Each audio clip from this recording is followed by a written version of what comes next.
Dobre.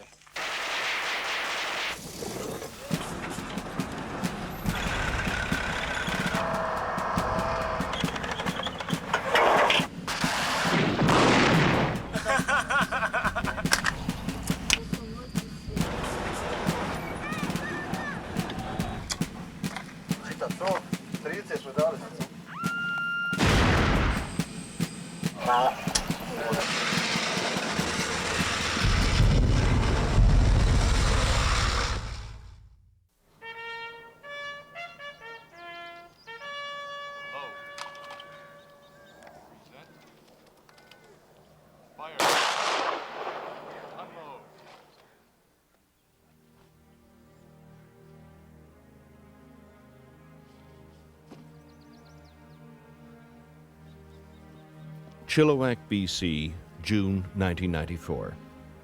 The 1st Combat Engineers have brought Corporal Mark Isfeld home to his family. He's the 10th Canadian soldier to be killed in the Balkans since Canada first sent peacekeepers there in 1992.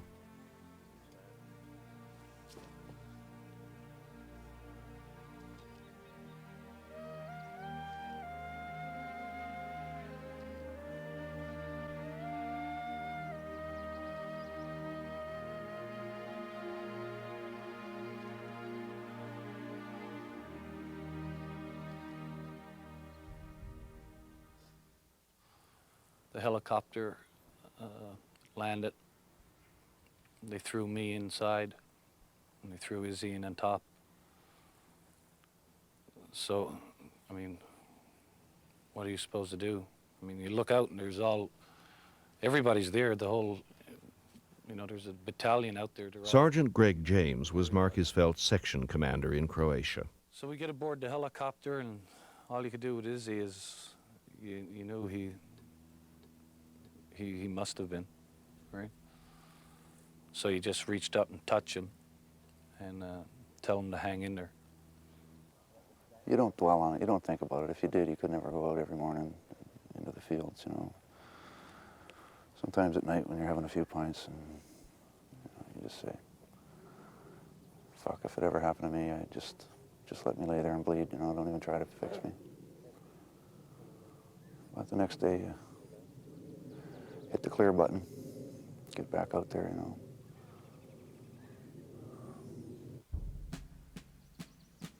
Warrant Officer Daniel Hartford has escorted Mark Isfeld's body back to Canada.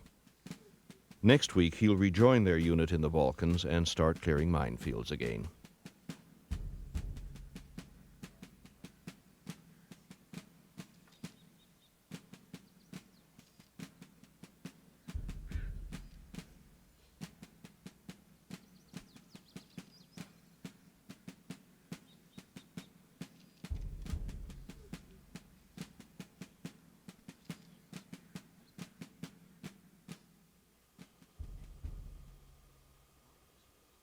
Mark Isfeld's first tour of duty in former Yugoslavia was in 1992.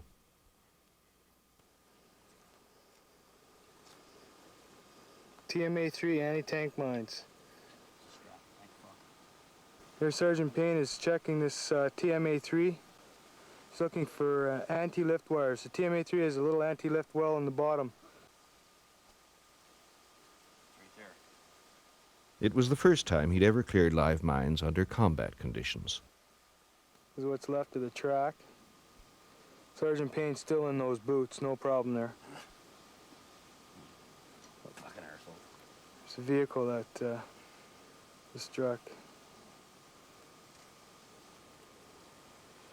Okay, we pulled the mine. Obviously it's safe. We're here. Issy even made a video and sent it home to his parents.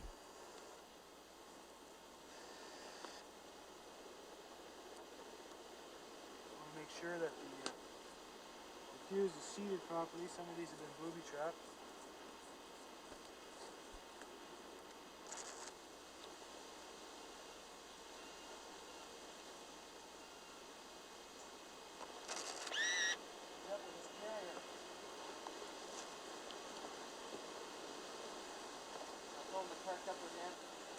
Okay, there's a lot of roots and stuff underneath this be very easy to put a anti-lift wire attached to one of them and feel pretty natural. So I'm going to get as close to it as I can.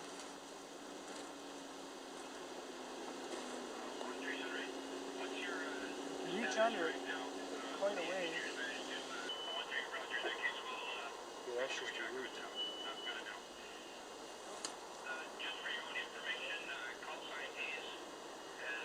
Okay, I can feel the well.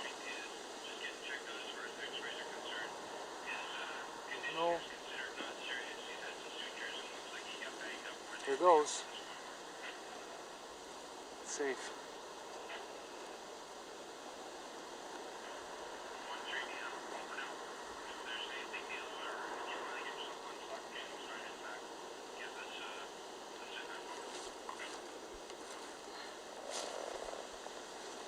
It's almost as good as a fish, Dad. Canada tries to rotate its peacekeepers every 6 months, but it's a small army, so your turn comes around again pretty fast. By the spring of 1994, Issy's troop of combat engineers is back in the Balkans. It's very difficult to determine the number of mines that are in this area.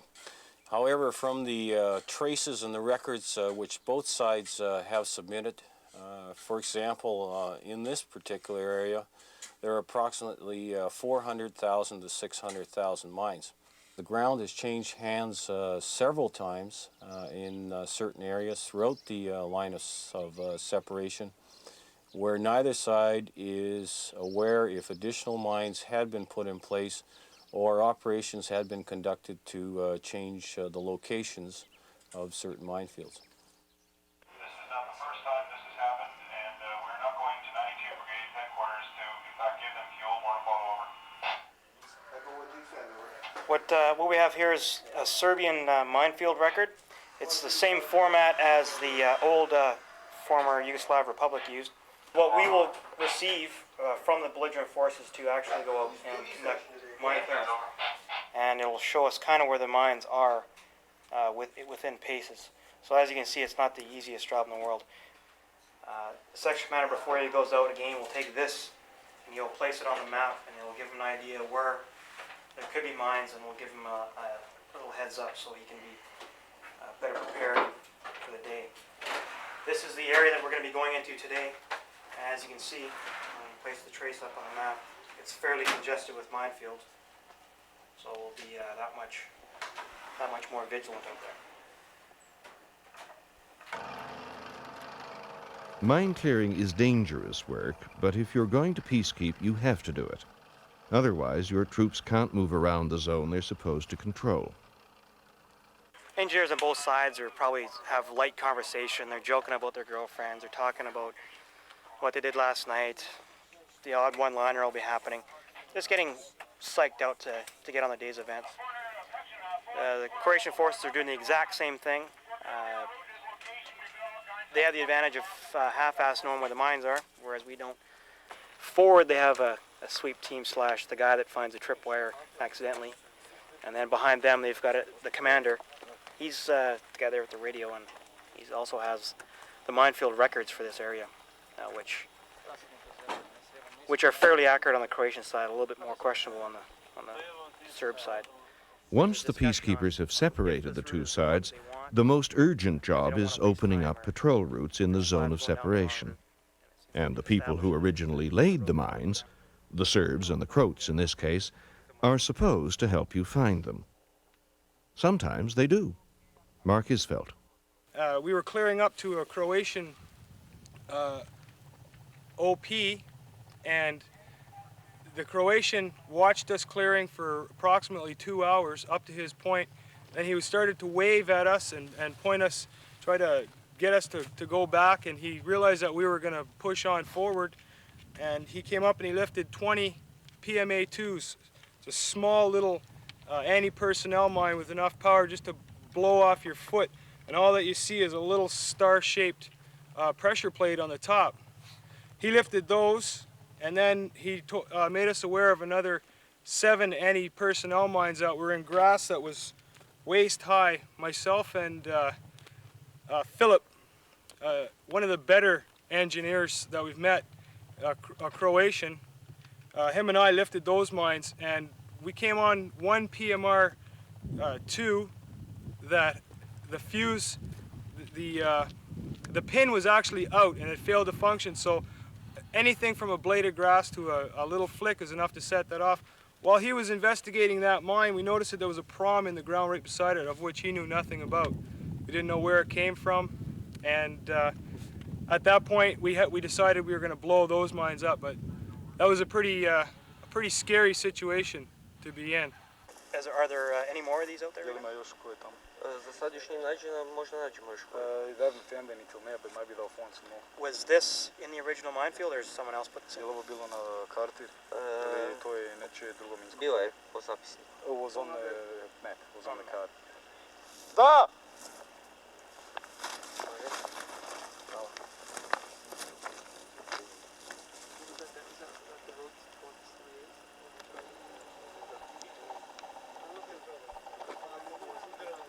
What they're doing now is they're rigging all the mines so they'll go all at one shot. Zašto ti to pete kulske mine, Bog te jebo, tad to napravi štetu, znaš kako.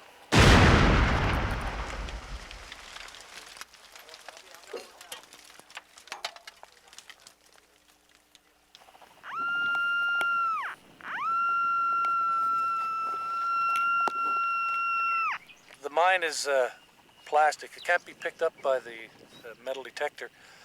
The only piece that it's actually picking up is the detonator right in here. That's all it's picking up. So if it's deeply buried, we're not going to find it because of the density. All right, first thing is... Greg James is a sergeant and Mark Isfeld is a corporal, so Greg gives the orders when orders are needed. But he and Issy lift the mines together. As far as we can and check it out. Tally, Mike, you stay back here and prep some charges. Set the mine detector up with the PMA3 fuse.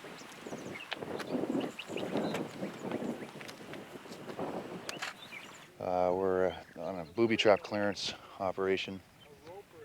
Luckily the weather's with us today. It's not always that way. Dan Hartford is the troop warrant officer in charge of the whole operation. The routes and whatnot through the zone of separation have, for the most part, been cleared. We've moved into a phase now wherein the next stage of the game is to make the land productive again for the farmers. That includes clearing buildings, dwellings, outbuildings, sheds, barns, and whatnot.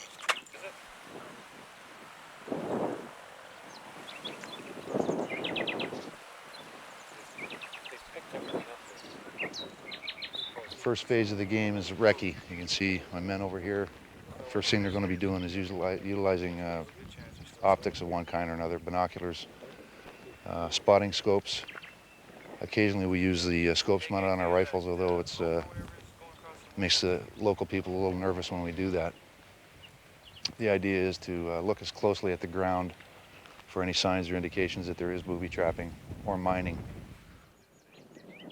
The drill normally is if we suspect or if we locate a booby trap of some kind, rather than fuck with it, ideally we can just put a charge next to it and blow it up. That's the preferable method. It's quicker, it's more cost effective in terms of man hours, and it's a lot safer for us. There are times when we can't do it if the booby trap is situated near or on something that we want to save for one reason or another. And if it's relatively safe to handle, we may attempt to hand render safe. We don't know what we've got here yet. It'll play like it plays. Towards that end of blowing it up, we've got a man over here that's prepping. Just finished prepping explosive charges. Just to save time, if we do need them, they'll be ready to go forward. The way you got to do it, you more or less got to wrap it 6 to 8 times around the C4. Pass it through. Sure that you got a nice tight fit.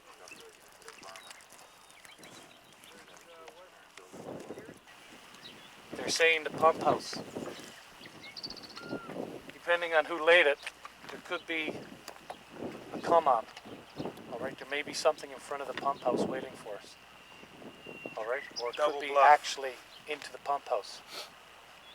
All right, so if it's a come on, we're going to go with that.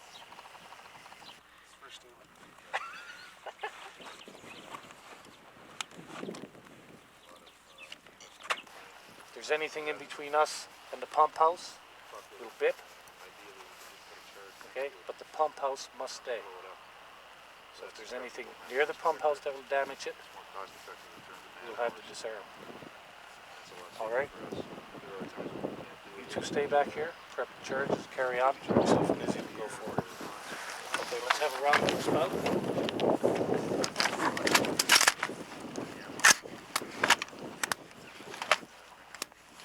Okay, troops have locked and loaded. They have a round up the spout. At times that contravenes various regulations. I won't say it's a common practice, but it does happen. And it's just a matter of self-preservation. If you're in a minefield, you don't really have a lot of time to take up fire positions and whatnot. You want to be able to put at least a little suppressive fire down real fast, because you can't just sprawl out on the ground. The best analogy with reference to the dangers involved would be something like a professional racing, I guess. Indianapolis 500, you get the best track and the best cars that money and science can produce, driven by the best drivers that genetics puts together. But every one of them knows when they start the engine that they might not finish the race. You know, they just eliminate as many variables as they can and bash on. It's basically what we have to do. You got anything, Greg?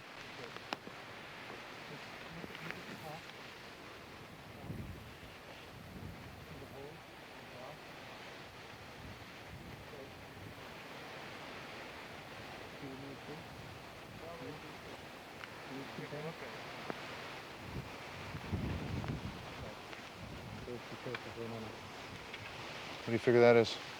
That line? Looks like a container to the right, to the left. Not seeing. Okay. See the boulder? Uh-huh. Right on the left with the tip. Yeah. Okay, just to the left, there's a white styrofoam. See? Yeah, yeah, Okay. yeah. On the top it's dark, so therefore there may be holes. Right? And if it is, it could be the fuse container for the PMR2. You figure that line is across there? That white line? Which line is that? Going across there? Yeah, that pit. Haven't got a clue yet. Not till I get up there. So, what is it, Mark?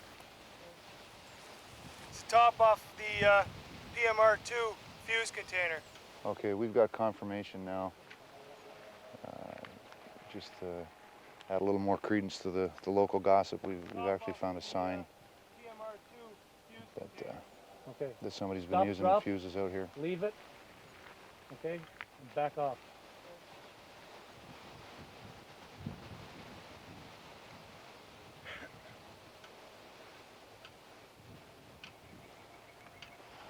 Okay. Let's mark this. Yeah, but that's okay. We're going to mark it from here. 3 stones is the warning that there are mines ahead. One of the ironies of this kind of life is that the world happens around you. You know, you'd be out here sweating blood, sweating bullets, fucking nuts on the line, and you know, a water truck will go by, or everybody's got their own little world happening. Go in between the pipe, and we're going to work our way around to the right. Okay, in behind the house, check the whole house out. Yeah. Yeah.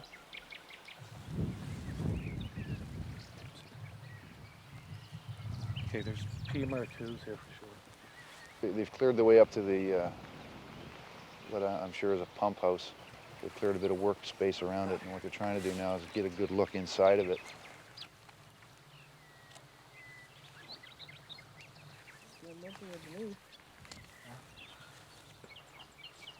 Sergeant James is using a mini mag light, little flashlight that almost all of us carry, which is a cat's ass for this type of work. It's too bad the D&D doesn't see fit to give them to us. We got to buy them ourselves. PMR2A up there, man. Okay, I see the wire. Yeah, I got a clear sight of it in here. Can you see anything on the wall, on your wall? No, nothing. Okay. You don't see nothing on my wall, eh? These engineers are risking their lives to save the pump of a farmer they will probably never meet. but they know he can't replace it. Okay, we got some. PMR 2A, right here. Okay? There's a door. When we open it up, the ping comes out. And we're dust. Can you get in at it? Can you get in at it? I'm just going to see now. What else is in there? There's a pump. There is The one? pump, yeah, the pump is here, so we're going to have, I can't blow it, we're going to have to disarm it. We're going to still get the tripwire. Okay? There would have had to have been enough room for their hand to come out after tying it off, so you got an inch or so anyway. Should be. Okay.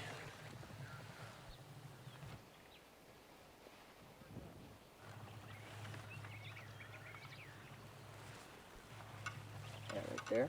Okay. Okay, we'll go around it. Yeah.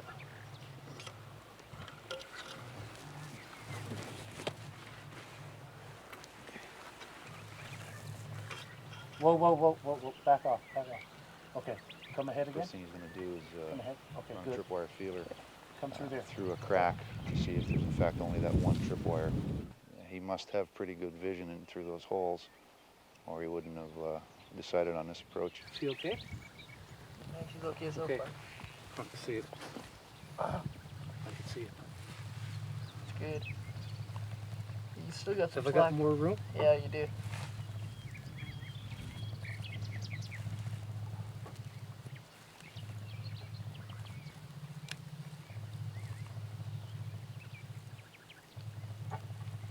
Well, what are you gonna get? What side am I on You're on the good side. there? Okay. Yeah. All right, you're set.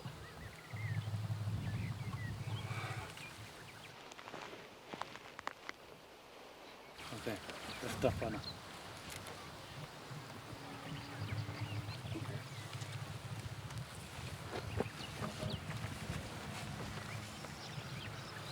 Okay, let her go. Okay, hold that up. Yeah. Hold that up.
Well, it looks like we just saved the farmer a pump.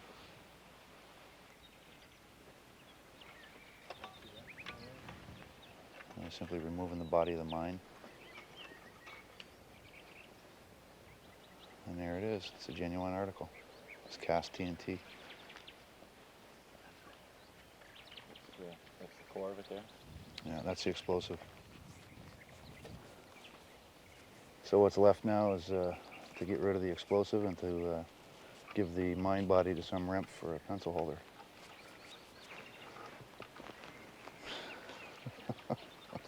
The detonator screws up your whole life for a while. That's basically it. Greg James has been in the So- Army 16 years. It's Issy's 8th year.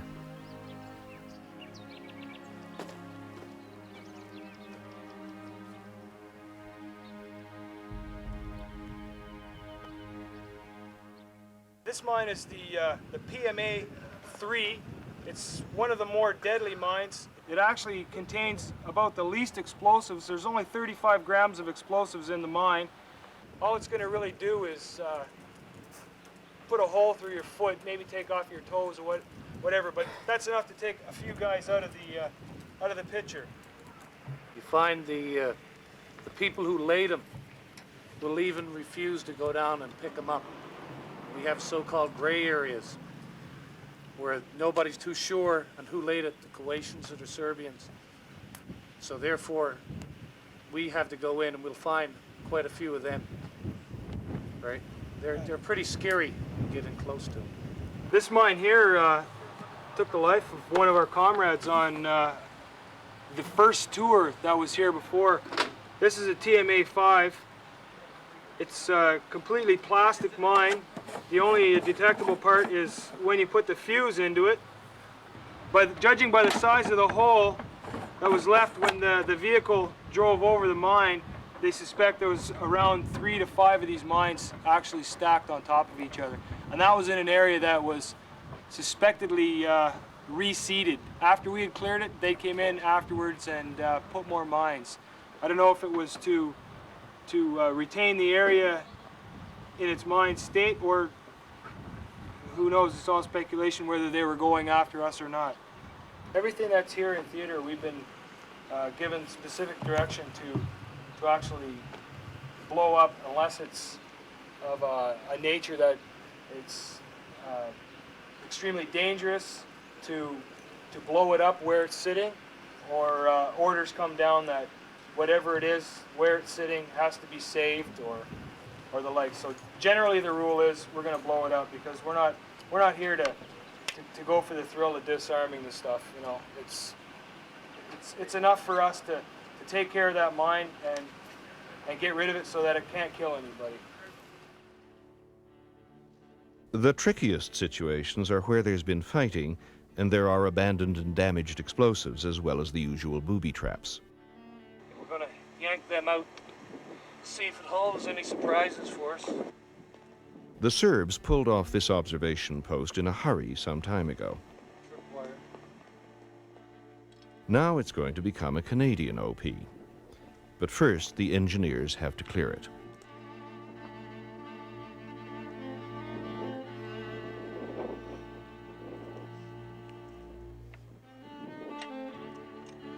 Right on top of the bunker is the worst thing of all, a mine that's been triggered but hasn't exploded yet.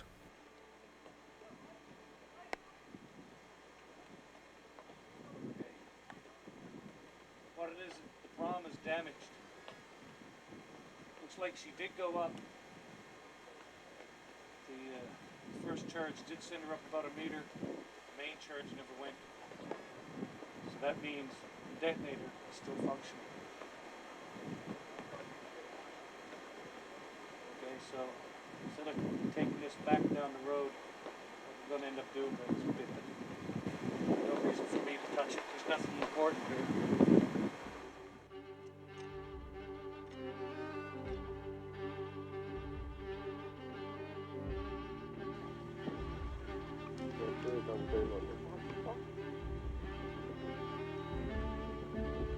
What we got is we're going to go down and take care of the boxes that we found another prom while we were walking down. So go down and get rid of that one first, and then we'll take care of the boxes.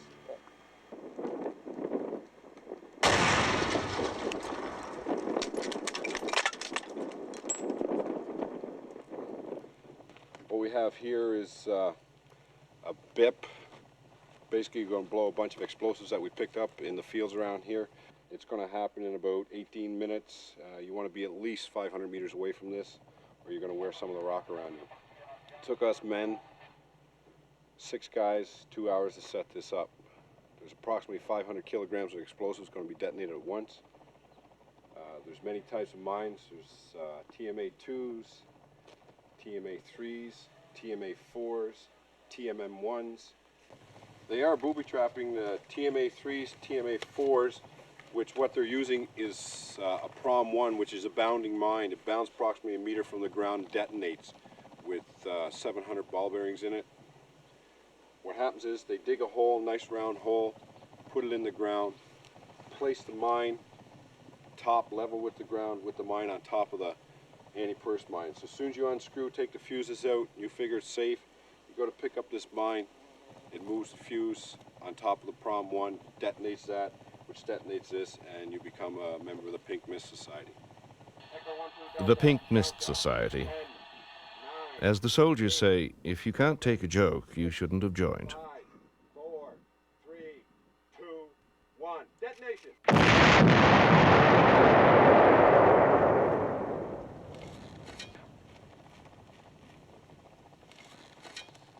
It's different now with the summertime coming, everything growing up, and the heat, especially with the small amount of engineers we have here. You really have to sit down, suck back, and reload at times. Because, you know, we lost a few soldiers already in the last couple of weeks, and if we keep going the way we're going to start losing more. Big time. But, yeah.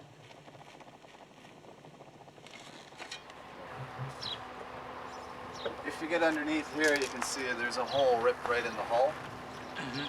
Underneath here, and that was right underneath him. And the force of the explosion, from what I understand, just threw him right up, almost through the hatch. So The problem is trying to find it before it finds you. And that day, it found us first. Right. We walked up to about over here. We scoped this area out here. It was obviously the grass was a lot taller at the time. It was taller than me. We talked, took a bearing, because we couldn't really see the pipe coming across at the time. We decided, since it was too narrow at that point for Ed, we backed up and came over here. By then, both sergeants were over there, Recce Sergeant, Sergeant James. Issy had walked across. He was standing up here on the top of the berm. Ed was coming up like this, and that's when I turned to look at the AM and the recce carrier. And then that's when the mines went off. The plan was to bring the APC up and go through the tall grass with the APC if the water main was low enough in the ground. Issy decided to bring the APC up. I looked at Issy and I said, "Oh, what are you doing?" And Issy motioned and he said, "Just a second." Motioned with his hand. And then it happened. A mine went off underneath the APC. Another one went off over by Issy. Altogether, there was, they say, didn't stick around. There were 7 hooked up in a necklace. So all 7 should have went off, but only 2 went off. I was about 35 feet, and Sergeant McMillan, he was off behind me to the side. So I went off, and there was a black dot came out. You felt, you heard the shock wave. Within milliseconds, the black dot came from the driver's side of the APC, came towards us. And it must have been the shock wave coming out, kinetic energy, metal. Everything came towards us anyway. I felt my face come open, my cheek come open. And I went down. I went straight down onto the concrete pad. I can remember my head bouncing 3 times on the concrete pad. And your eyes are open. You just lie there. And then I seen the blood and like pieces of my cheek underneath me. And I went to put my hand up to my face, and I couldn't move my arm up. So I knew I was hit in the shoulder too. So I yelled out I was down. Sergeant McMillan, who was behind me, he yelled out he was hit. So I yelled out for Issy. Everything's happening at the same time, right?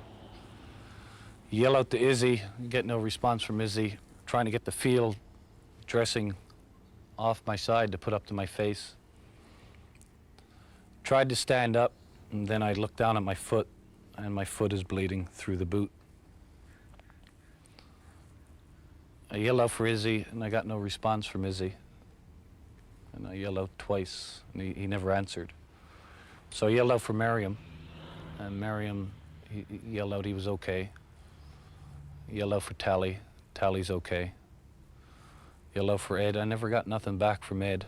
Ed was okay, but I probably from the engine, he never heard me, or numerous of other things. And plus, imagine he was a little stunned, as in the mine went off just behind him. He wasn't hurt, and so it would have sent vibrations through the carrier. So he was still stunned by that. Hollywood said, Izzy's down, he's out in front of the APC. So I yelled back, I said, well, go out and get him. I tried to get up and to get an overall view, overall picture, but you got too many holes in your legs, you can't get up. So I had to lie there.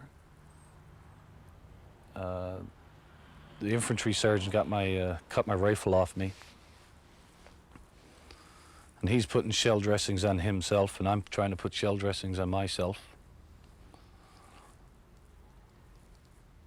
Miriam finally got out to Issy, then Miriam got out there in seconds. Someone yelled out, move the APC. And I yelled back, no, leave the APC where it's at, because what I was afraid of is if the APC moved, if it already hit a mine, it can hit another mine. So Miriam gets out to him, Tally yells out, he says, Tally's out there pretty well by now too. Tally yells out that the minefield's on fire.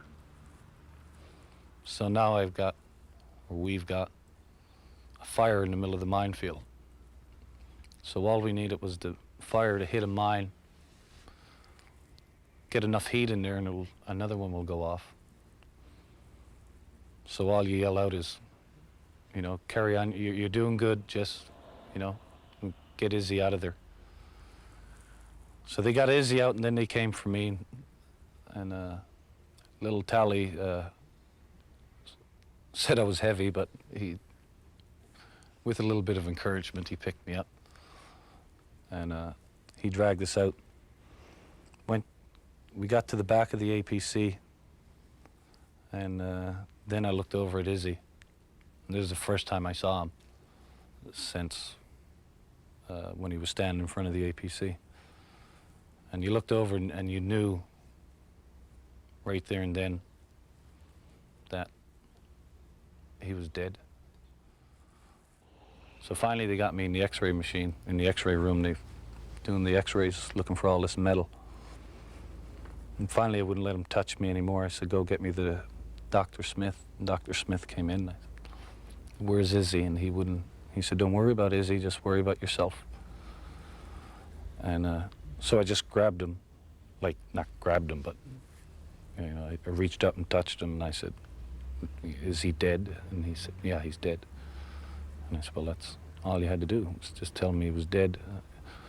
He said he died on the operating table, but Issy died in front of the APC in the minefield, and that's where he died. Clinically, he died in the operating table, but Issy died in the minefield. Right.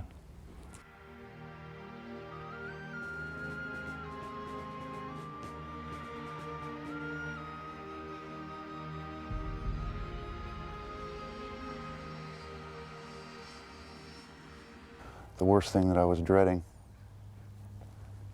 and I had a recurring dream about it the last few nights, was having to meet his wife and his kids and his mother, his father. I had this dream where I was in a church or a chapel of some type, and the coffin was laid out behind me, and I was some kind of guard, some kind of Buckingham Palace type statue. You know, I wasn't allowed to blink or shift around or anything. And his wife was right up in my face, screaming at me and spitting on me and clawing at me and tearing all insignia and whatnot off my uniform, and his kids were there and doing the same thing, and all I could do was just stand there and stare straight ahead at attention, and everybody in the church was cheering her on. I just, I felt terrible, I felt like I took her husband away, and I didn't bring him back,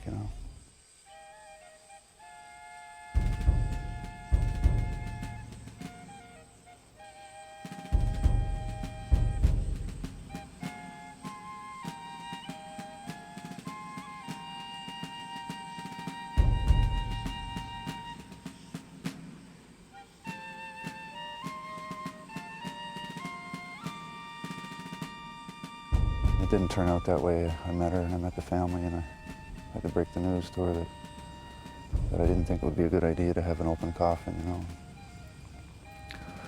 She took it in stride. It was hard for her. His mother was in pretty hard shape about it. She had her heart set on kissing her son goodbye one last time, but it was just not a good thing to do.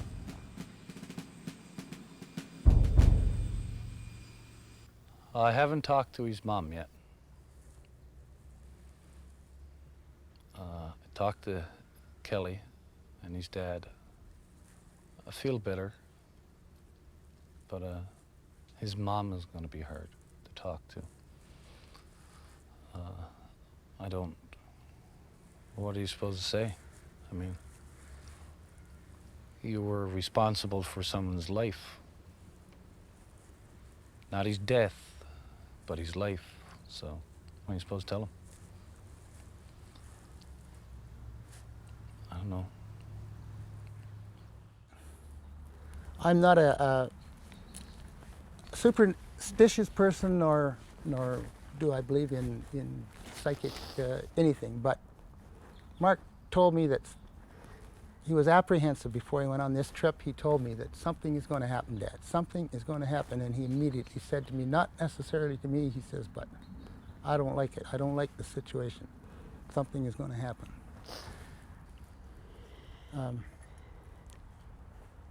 He was a very caring person. My wife makes little dolls. On this trip, on the first trip, Mark used to give the candy and stuff to the kids and all this stuff. My wife made these little dolls. They're just made out of knitting, scrap knitting material, anything. But the kids over there don't have a great deal to play with. And this is easy to carry in the field anywhere. He could give them to, whoever he thought needed them.